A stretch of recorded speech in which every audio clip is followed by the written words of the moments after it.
huge advantage of the placenta cells is that they haven't been exposed to any environment toxins. They are young, they are healthy, and they do not exert any genetic disorders compared to other cell types. It's an ephemeral source of cell therapies. So we have 7 different cells within the placenta tissue: trophoblastic cells, chorionic cells, amniotic cells, and so on.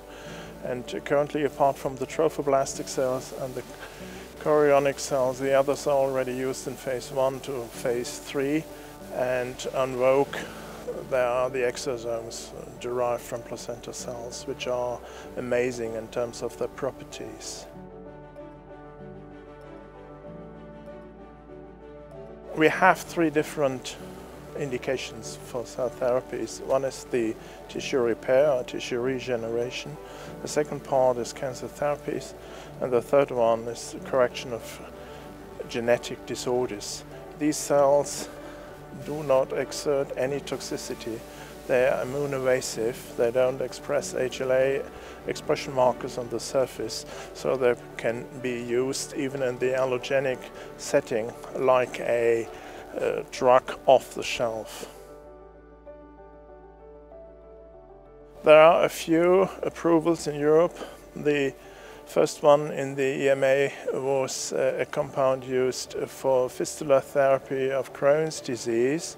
In other countries, New Zealand, South Korea, Canada, we have already amniotic cells and chorionic cells for tissue repair, but that is only the tip of the iceberg. There's much more to come.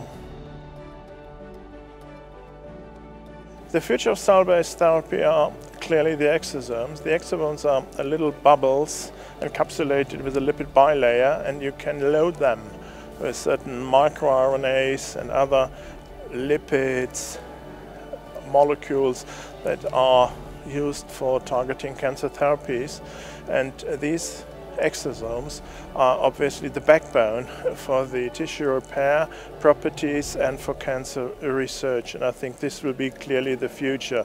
This is a manufactured cell therapy approach.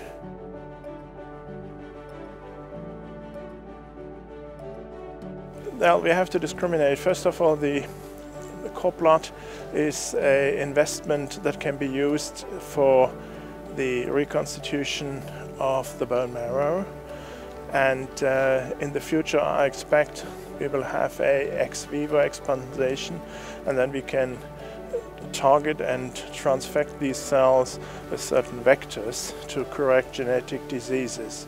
This is initially for the newborns, as they are immune evasive. You can use them quite easily. The placenta cells, or the establishment of placenta cells, actually is an investment in the future, and there is a huge land of opportunity for us. It is, in a way, cell therapist toy box, and we don't even know what different indications we can treat with them. It's an overwhelming gold mine, as we say.